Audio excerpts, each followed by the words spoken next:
देश में जिस तरीके से जिहादियों के हौसले बुलंद हो रहे हैं, उसका जीता जागता उदाहरण अभी झारखंड से सामने आया था, जहां अंकिता नाम की हिंदू लड़की के साथ शाहरुख नाम के जिहादी ने जबरदस्ती करने की कोशिश की थी।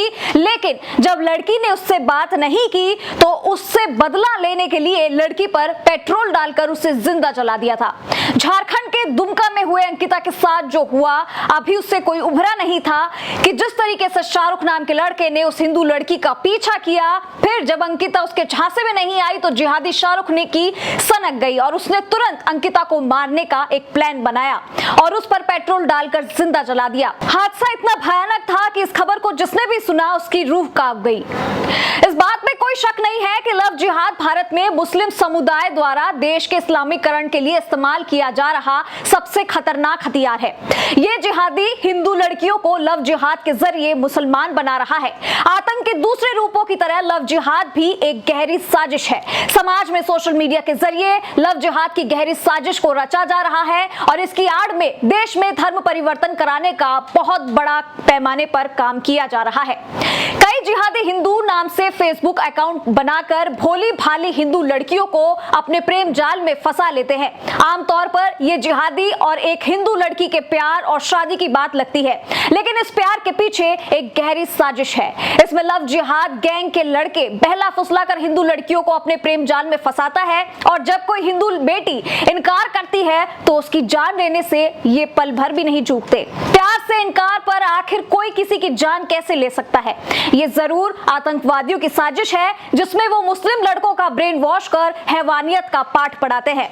अब तो ये भी कहा जा रहा है कि मुस्लिम लड़कों को इस काम के लिए पैसे मिलते हैं। कहा तो ये भी जा रहा है अगर वो हिंदू लड़की से शादी कर लेता है तो उसे और ज्यादा पैसे दिए जाते हैं। उसके बाद बच्चे पैदा कर लड़की को छोड़ देने के लिए भी कहा जाता है।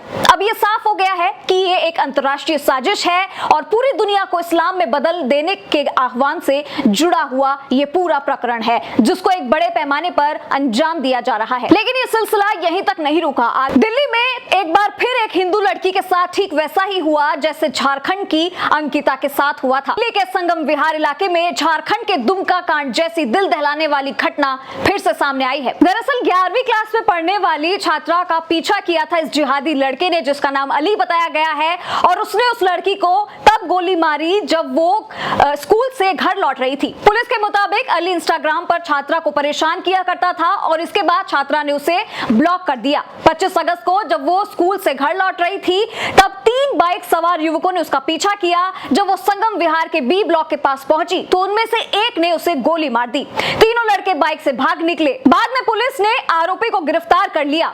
जिहादी लड़का जो है वो लड़की को पसंद करता था लेकिन लड़की उसे इग्नोर कर रही थी। इस वजह से उसने इस घटना को अंजाम दिया और इस क्राइम में उसका साथ दिया बाबी और पवन उसके जो दोस्त बताए गए हैं। हालांकि दिल्ली पुलिस ने आरोपी को अरेस्ट कर लिया है और आरोपी पर आईपीसी की धारा 307 और 34 के तहत मुकदमा दर्ज कर दिया गया है। पुलिस पूछताछ में जिहादी ने यह बताया कि 11वीं कक्षा में पढ़ने वाली छात्रा से उसकी दोस्ती थी और सोशल मीडिया के जरिए उन दोनों में दोस्ती हुई। लड़की ने उससे बात करना बंद कर दिया था जिसके कारण उस लड़के ने उस लड़की की हत्या करने का पूरा प्लान बनाया जिसके तहत उसने उसे जान से मारने की कोशिश की।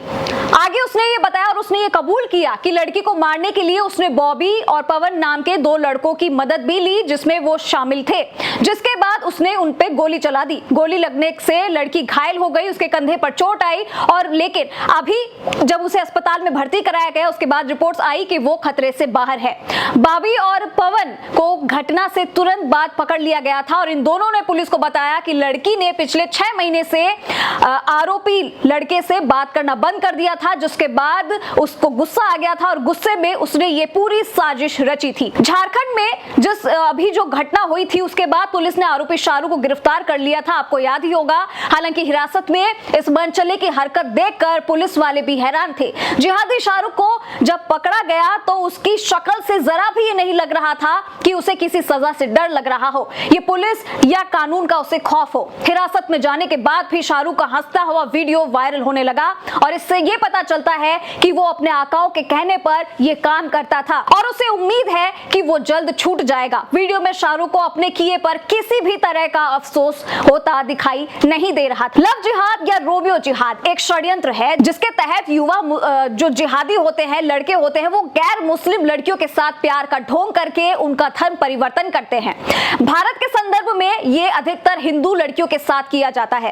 अब ये साफ हो गया है कि ये एक अंतर्राष्ट्रीय साजिश है और पूरी दुनिया को इस्लाम में बदलने का आह्वान से इसे जोड़ा गया है। लगातार देश में बेटियों को टारगेट किया जा रहा है, सामने आ रहे हैं जिसमें हिंदू लड़कियों को खासकर टारगेट किया जाता है। लेकिन सवाल यहाँ पर यही उठता है कि आखिर कब तक लड़कियां जिहादी मानसिकता का शिकार होती रहेंगी? क्या सरकारें इस तरह की जिहादी मानसिकता वाले लोगों पर कार्रवाई करके इनको सख्त सजा कब देगी, या फिर वोट बैंक की खातिर इन लोगों के अपराधों को इग्नोर करके इस पूरी घटना को एक आम घटना मानकर हाथ पे हाथ धरे बैठी रहेंगी ये सरकारें? क्योंकि जिस तरीके से इन जिहादी मानसिकता के साथ आरोपियों द्वारा लगाए गए एक के बाद एक घटना को अंजाम दिया जा रहा है, लगता नहीं है कि इनमें कानून का जरा भी डर बचा है। लेकिन अब वक्त आ गया है कि इन जिहादियों की अकल और अकड़ दोनों ठिकाने लगाई जाए और इन अपराधों पर सख्त और जल्द कार्रवाई की जाए और तभी इन पर लगाम लगाई जा सकती है। जिस तरीके से ये अपराध को अंजाम देते हैं, इनके साथ भी ठीक वैसा ही होना चाहिए।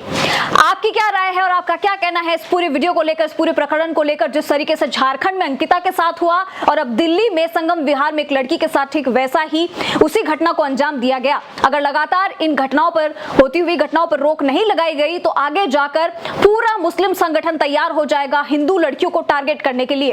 कमेंट बॉक्स में मुझे जरूर लिखकर बताइएगा। हमारे चैनल खबर इंडिया को लाइक, सब्सक्राइब और शेयर करना ना भूलें और हाँ, बेल आइकन जरूर दबाइएगा। नमस्कार।